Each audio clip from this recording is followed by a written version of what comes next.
రజనీకాంత్కు shock ఇచ్చిన జగన్. గత కొన్ని సంవత్సరాలుగా తమిళ సూపర్ స్టార్ రజనీకాంత్ నటించిన సినిమాలు బాక్సాఫీస్ వద్ద ఘోరంగా ఫెయిల్ అవుతున్నాయి. జైలర్ను మినహాయిస్తే మిగిలిన సినిమాలు ఆశించిన విధంగా ఆకట్టుకోలేకపోతున్నాయి. కబాలీ, కళ, దర్బార్, పెద్దన్న వంటి సినిమాలు ఫ్లాపులుగా నిలిచాయి. దీంతో రజనీకాంత్ సినిమాలపై ప్రేక్షకులకు ఆసక్తి తగ్గిపోయింది.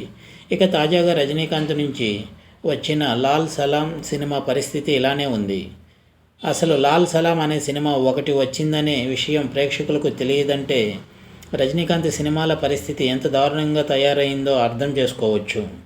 ఒకప్పుడు రజనీకాంత్ నుంచి సినిమా వస్తుందంటే తమిళ, తెలుగు రాష్ట్రాల్లో ఓ పండుగ వాతావరణం కనిపించేది. కానీ ఇప్పుడు ఆ పరిస్థితికి పూర్తి విరుద్ధంగా మారిపోయింది.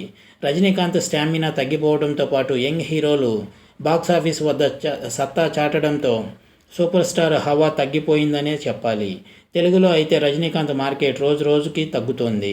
లాల్ సలాం కలెక్షన్లు చూస్తే ఇది నిజమే అనిపిస్తోంది. ఏపీ సీఎం జగన్ బయోపిక్గా తెరకెక్కిన యాత్ర 2 సినిమా సాధించిన కలెక్షన్లు కూడా లాల్ సలాం సాధించలేకపోయింది. ప్రపంచవ్యాప్తంగా లాల్ సలాం మొదటి రోజు 5 కోట్లు సాధించి రజనీకాంత్ కెరియర్లోనే అతి తక్కువ వసూళ్లు సాధించిన సినిమాగా నిలిచింది. ఈ సినిమా కన్నా యాత్ర 2 సినిమాకే మొదటి రోజు ఎక్కువ కలెక్షన్లు వచ్చినట్టు లెక్కలు చెబుతున్నాయి. జగన్ బయోపిక్కి మొదటి రోజు 5.5 కోట్లు వచ్చినట్లు సమాచారం. రజనీకాంత్ లాల్ సలాం సినిమా కంటే జగన్ బయోపిక్కే ఎక్కువ కలెక్షన్లు వచ్చాయి.